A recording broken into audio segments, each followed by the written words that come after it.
Good morning students. हम class 12th की unit number 4 determinant का लेक्चर नंबर 5 आज स्टार्ट करने वाले हैं आपके सामने।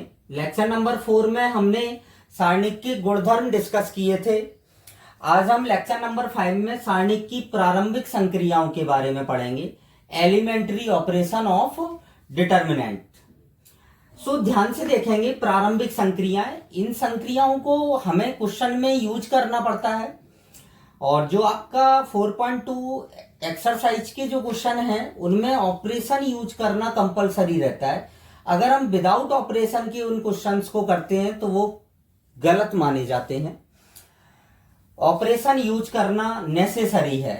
तो ऑपरेशन टोटल 3 टाइप के ऑपरेशन होते हैं आपके सारणिक में।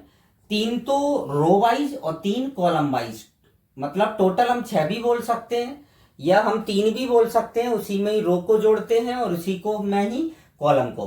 तो सभी स्टूडेंट्स ध्यान से देखेंगे, एलिमेंट्री ऑपरेशन ऑफ डिटर्मिनेंट। सबसे पहली संक्रिया सारणिक की, कल भी मैंने आपको बताया था, ये गुणधर्म भी है और संक्रिया में भी आता है, ऑपरेशन में भी आता है कि किसी भी सारणिक की 2 पंक्तियों या 2 स्तंभों को परस्पर बदल दिया जाए, मतलब R1 को R2 से चेंज कर दिया जाए, या C1 को C2 से, या C2 को C3 से, C3 को C1 से, कैसे भी 2 पंक्तियां या 2 स्तंभों को परस्पर बदल दिया जाए, तो सारणिक का मान संख्यात्मक तो वही रहेगा जो पहले था, परंतु चिन्ह में विपरीत हो जाएगा। चिन्ह में कैसा हो जाएगा?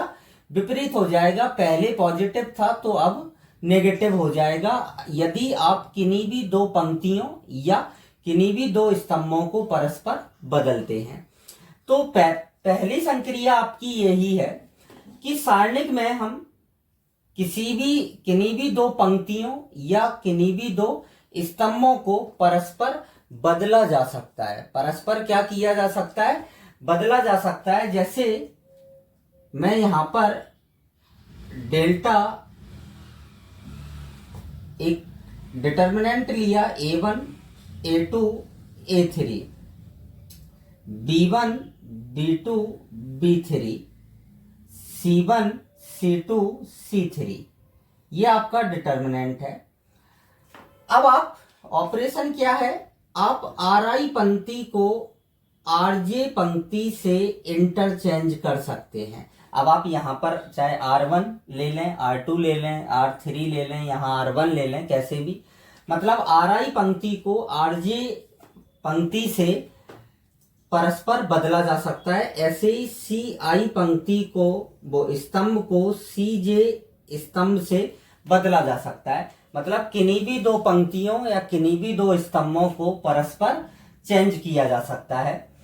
ये पहला ऑपरेशन है आपका सारणिक का।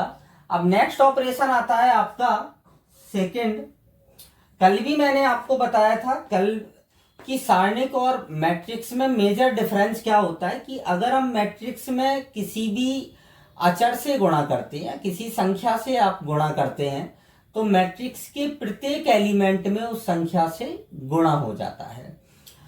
अगर हमें कॉमन भी लेना होता है तो मैट्रिक्स में के प्रत्येक अवयव में से कॉमन लेना पड़ता है, परंतु सारणिक में ऐसा नहीं होता है। सारणिक में आप पर्टिकुलर किसी भी रो या किसी भी कॉलम में आप किसी संख्या से गुणा भी कर सकते हैं और किसी संख्या को आप कॉमन भी ले सकते हैं। तो यही आपका सेकंड ऑपरेशन है कि जैसे RI में चेंज किया KRI, मतलब मैंने किससे मल्टीप्लाई कर दिया? RI मैं यहां पर स्टैंडर्ड फॉर्मेट में ले रहा हूं। आप जैसे R1 में जरूरत है, R1 में चेंज किया KR1, के कोई एक अचर राशि है। अगर आपको क्वेश्चन में 2 से मल्टीप्लाई करना है तो आप 2 से करेंगे, 3 से मल्टीप्लाई करना है तो आप 3 से मल्टीप्लाई करेंगे। तो ये क्वेश्चन पर यहां मैं स्टैंडर्ड फॉर्मेट में ले रहा हूं कि किसी भी पंक्ति या किसी भी स्तंभ में आप किसी संख्या से गुणा या भाग दे सकते हैं। किसी भी पंक्ति या किसी भी स्तंभ में आप किसी संख्या से गुणा एवं भाग दे सकते हैं। ये आपकी ऑपरेशन नंबर कौन सा है, सेकंड है। सी के लिए लिखेंगे सी आई में चेंज किया के सी आई, मतलब कितने से मल्टीप्लाई कर दिया आपने, के से मल्टीप्लाई कर दिया। सो ये होती है आपका ऑपरेशन नंबर सेकंड।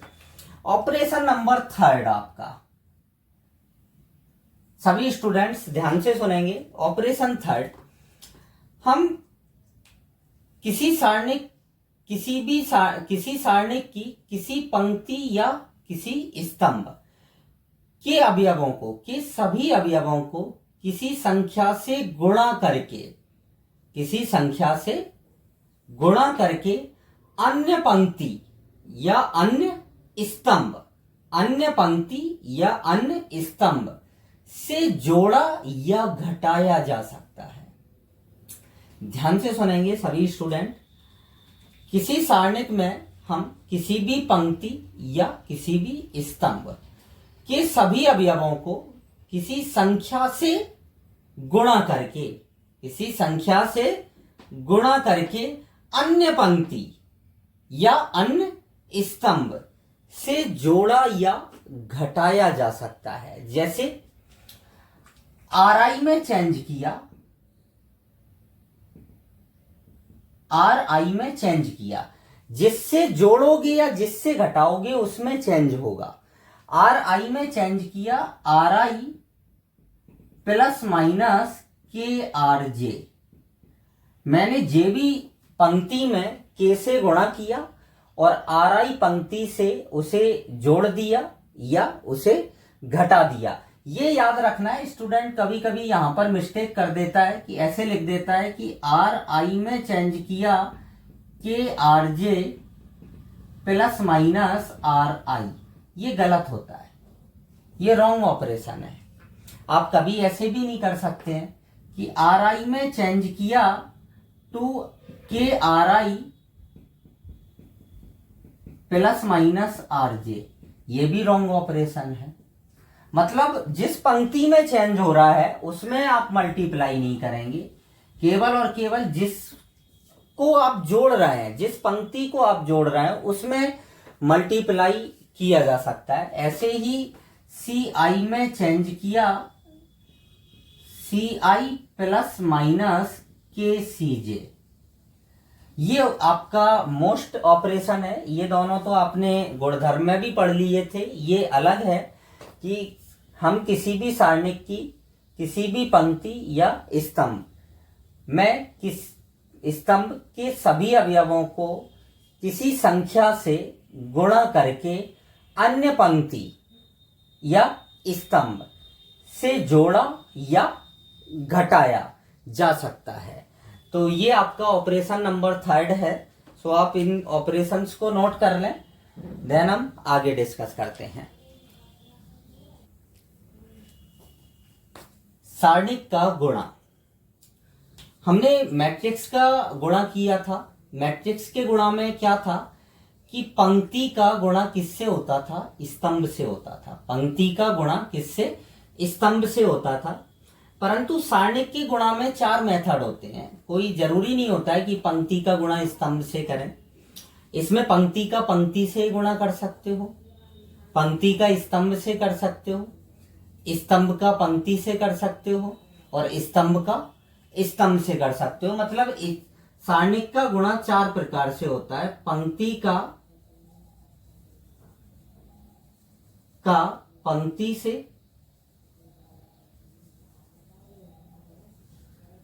सेकंड आता है पंक्ति का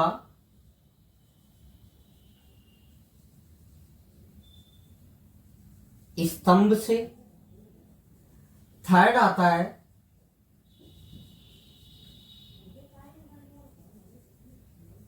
स्तंभ का पंक्ति से और फोर्थ आता है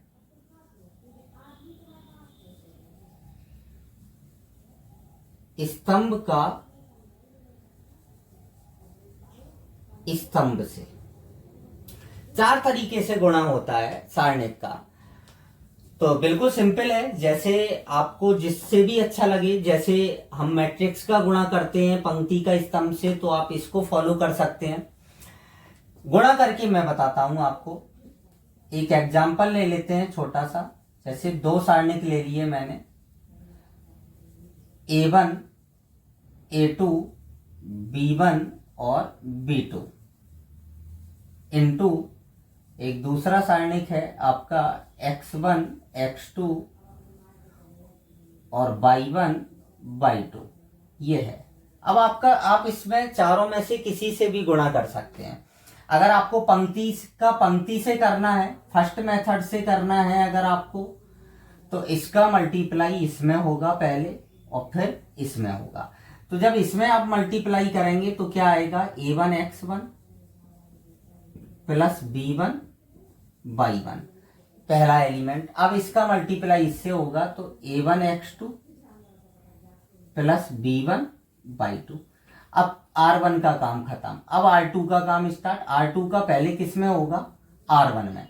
R2 का मल्टीप्लाई R1 में करेंगे तो A2 X1 plus B2 Y1, और अब R2 में करेंगे तो A2 X2 plus B2 Y2।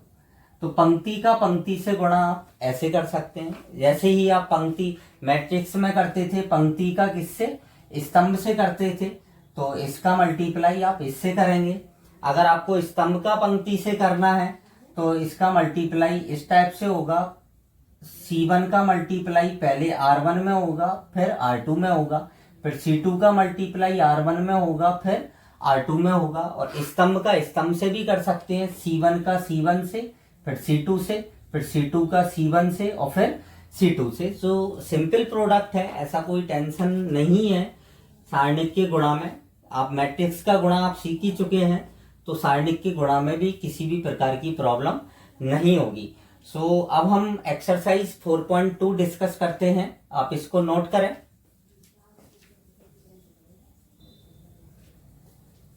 Exercise 4.2 का फर्स्ट क्वेश्चन बिल्कुल सिंपल है, जैसे हमने 4.1 के क्वेश्चन किए थे उसी टाइप से है। और क्वेश्चन नंबर सेकंड में आपको उप सारणिक निकालना है। तो 4.1 एक्सरसाइज में हमने उप सारणिक निकालना भी सीखा था, तो आप फर्स्ट और सेकंड क्वेश्चन खुद कर लें। क्वेश्चन नंबर थर्ड देखें, अच्छा क्वेश्चन है, छोटा सा क्वेश्चन है। ऑपरेशंस का यूज करना है, ऑपरेशन का क्या करना है, यूज करना है। सो आपको देखना क्या है, हमें ये आप देखें कि 16 और 13, 17, 14 और 18, 15 क्या कॉमन क्या है इनमें। आप ये देखें कि इनमें कॉमन बात ये है कि इन दोनों का जो डिफरेंस है वो 3 है। डिफरेंस कितना है, 3 है। अब आप इसका देखें कि 19 में से 16 जाएगा 3, 20 में 17 3 और 21 में से 18 जाएगा 3। मतलब हम इसमें से इसको घटा दें और इसमें से इसको घटा दें तो 3 3 3 मिलेगा, और यहां भी 3 3 3। और हमने गुणधर्म में पढ़ा था कि यदि किसी सारणिक की दो पंक्ति या दो स्तंभ के अवयव अगर समान होते हैं तो उस सारणिक का मान क्या हो जाता है, 0 होता है। सो फाइनली हमें आंसर अपना मिल गया है। अब हमें ऑपरेशन सॉल्व करना है इसको केवल और केवल। मैंने C2 में चेंज किया, ध्यान से देखेंगे, C2 में चेंज किया C2 माइनस C1। हमने C2 में चेंज किया तो मतलब C2 के स्थान पर लिखेंगे, C1 में कोई भी परिवर्तन नहीं होगा। ऐसे ही मैंने दूसरा ऑपरेशन लगा दिया। अब दो ऑपरेशन एक साथ लगा सकते हैं कि C3 में चेंज किया C3 माइनस C2, C3 में चेंज किया C3 माइनस C2। सो आप देखें ध्यान से, C1 में कोई चेंज नहीं है, तो C1 अपनी जगह 13, 14 और ये 15, ये आ जाएगा 3 3 3। यहां भी कितना आ जाएगा, 3 3 3। अब क्या आ गया, C2 इक्वल टू क्या है, C3 है। C2 इक्वल टू क्या है, C3। दो पंक्ति या दो स्तंभों के अवयव समान हो जाते हैं तो सारणिक का मान क्या हो जाता है, 0। तो डेल्टा बराबर क्या होगा, 0।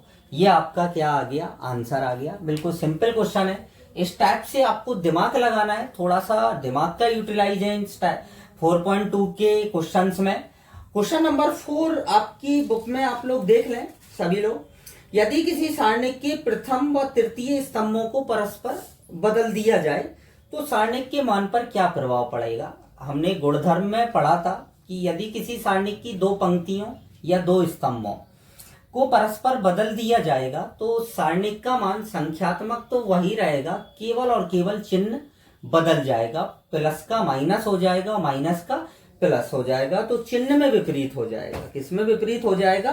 चिन्ह में विपरीत हो जाएगा। आप अब इसको नोट करें क्वेश्चन नंबर 3 को।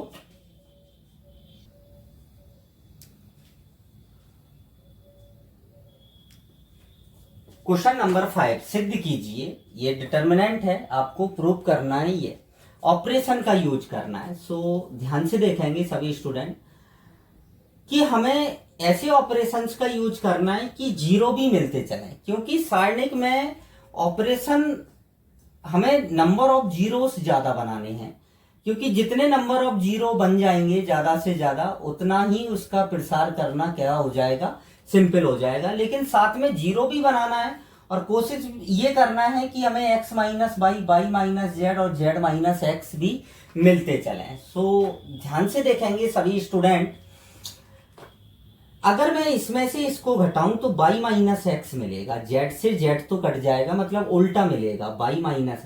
तो हमने R2 में से R1 को घटाया। जब हम इसमें से इसको घटाएंगे तो z से z कट जाएगा, x माइनस वाई मिलेगा। इसमें से इसको घटाएंगे तो z कॉमन आ जाएगा, x माइनस वाई मिलेगा, और यहाँ पे 1 में से 1 जाएगा, 0 भी, मतलब x माइनस वाई भी मिला साथ में और 0 भी मिला है। ऐसे ही अब हम R3 में से किसको घटाएंगे? R2 को घटाएंगे। सो सभी स्टूडेंट ध्यान से देखेंगे कि मैंने ऑपरेशन लगाया कि R2 में चेंज किया R2 माइनस R1, R2 में चेंज किया R2 माइनस R1, और साथ में एक ऑपरेशन और लगा दिया, R3 में चेंज किया R3 माइनस R2।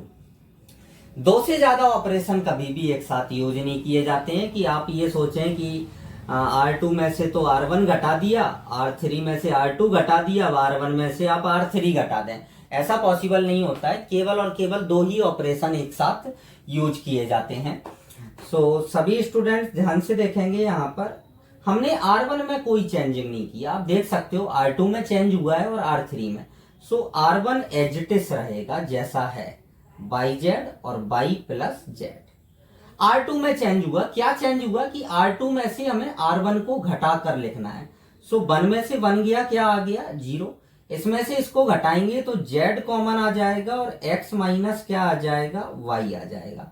इसमें से इसको घटाएंगे तो z कट जाएगा, x माइनस क्या आ जाएगा? y आ जाएगा। क्लियर? अब R3 में से R2 को घटाना है तो ये 0 आ गया, 1 में से 1 गया, इसमें से इसको घटाएंगे, x कॉमन आ जाएगा आपका, सो y माइनस क्या आ गया? z आ गया।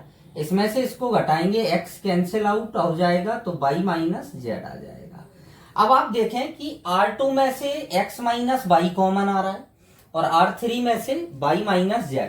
सो R1 व R2, ओ सॉरी, R2 व R3 से क्रमशः x माइनस वाई और y माइनस जेड कॉमन लेने पर,